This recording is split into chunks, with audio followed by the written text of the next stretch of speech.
This is 5 on your side at 5. Focused on you. We begin tonight with the weather. It's been another beautiful spring day in the bi-state. Great weather for the many people out at Creve Coeur Lake this afternoon. Lots of families out kayaking and enjoying the trails, playing some beach volleyball. Good evening.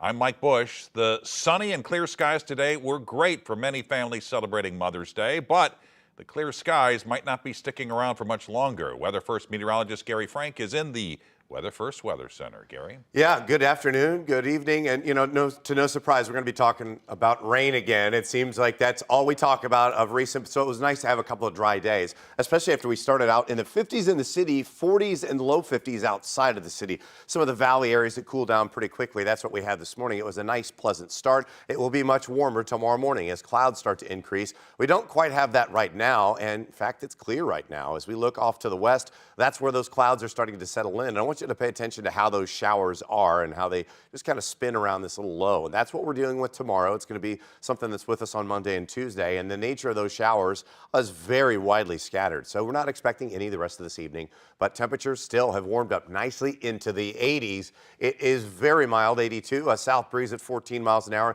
Still dry though. It's not that humid, and that's what we'll have to overcome. Clouds will really start to increase, especially by midnight, before chances for rain increase as well. We'll talk about the rainfall amounts and the times that are most likely to be raining on Monday and Tuesday, and if the rest of the week is going to be like Monday and Tuesday. All right, Gary, we'll see you then. We know more about a deadly shooting that happened yesterday at the Metrolink station. A woman was shot in the head around 3:30 on Saturday. This is at the DeBolivar and Forest Park Metro station. Police say she was shot by another woman.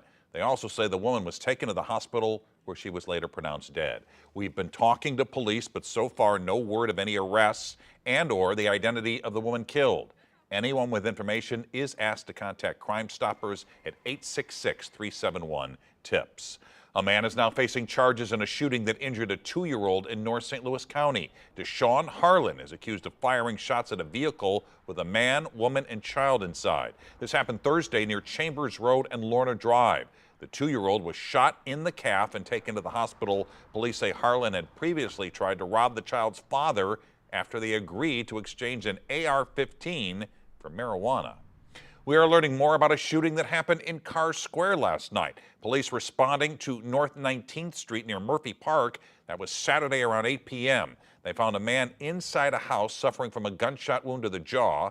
He was taken to the hospital, but we're told he's going to be okay. Police have not identified a suspect or a motive. Again, anyone with information about this crime is asked to call Crime Stoppers at 866-371-TIPS. Washington University is preparing for tomorrow's graduation.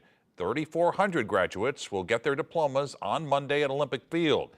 The university has implemented new security measures following a massive pro-Palestinian protest 2 weeks ago where more than 100 people were arrested. Barricades are now up outside campus, and everyone attending must have a ticket. Some of the same advocate groups who joined in for the protest a couple of weeks ago also rallied again today. A group of pro-Palestinian protesters are across the street from WashU at the intersection of Lindell and Skinker. As part of that demonstration, a group of suspended WashU faculty members held a news conference. They say they are pushing back against what the university says about the protests. If we want to create a timeline, it's worth noting that activism on this issue did not begin on April 13th at Graham Chapel. Over the last year, activists on this campus and elsewhere have mobilized a diversity of tactics to address the complicity of U.S. universities, companies, and government in the ongoing genocide in Gaza.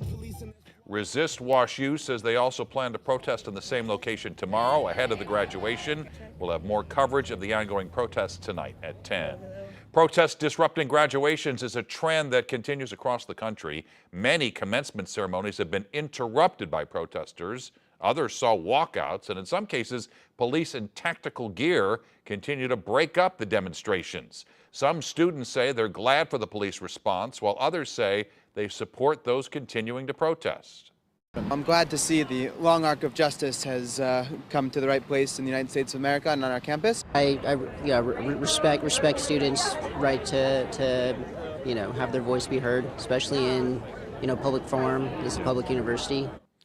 Other universities have seen stricter security in the wake of the protests. Columbia University and the University of Southern California canceled their main ceremonies after weeks of protests and encampments on their campuses. All these protests come as top American officials are condemning the potential for an Israeli invasion of Rafah. Political leaders say that a major ground offensive in the southern Gaza city would lead to widespread civilian casualties. And there is growing alarm over the humanitarian situation in Rafah, with the UN saying it could run out of food very soon.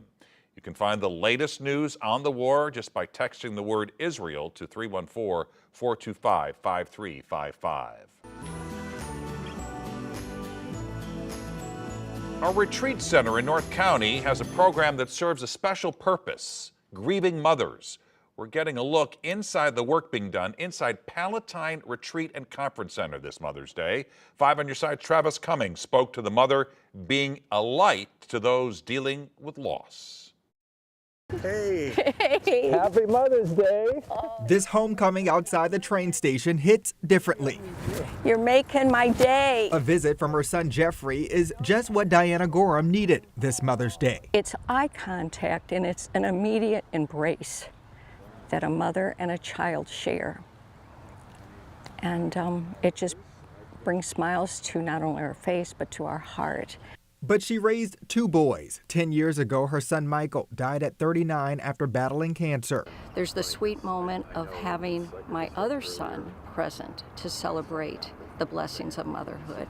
But then there's that other side of sorrow. Now Gorham takes her grief and gives back to others dealing with the loss of a child.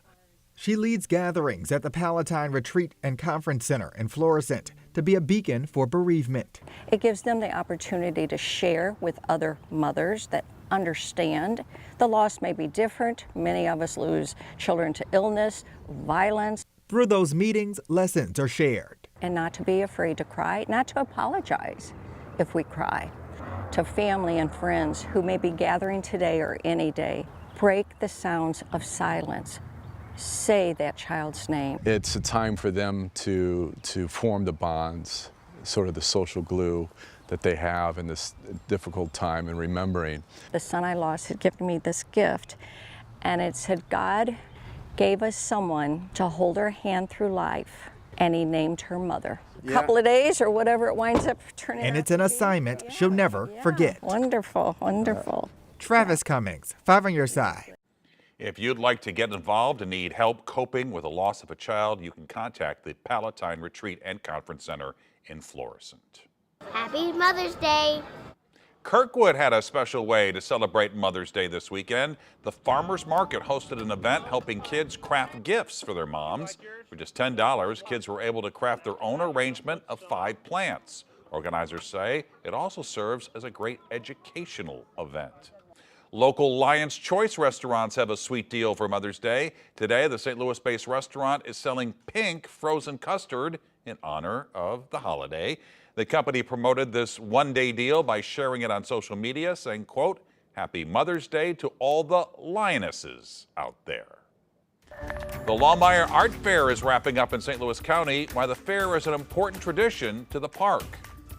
Cicadas beginning to emerge in our area. We hear from an expert on what parts of our region are more likely to see them.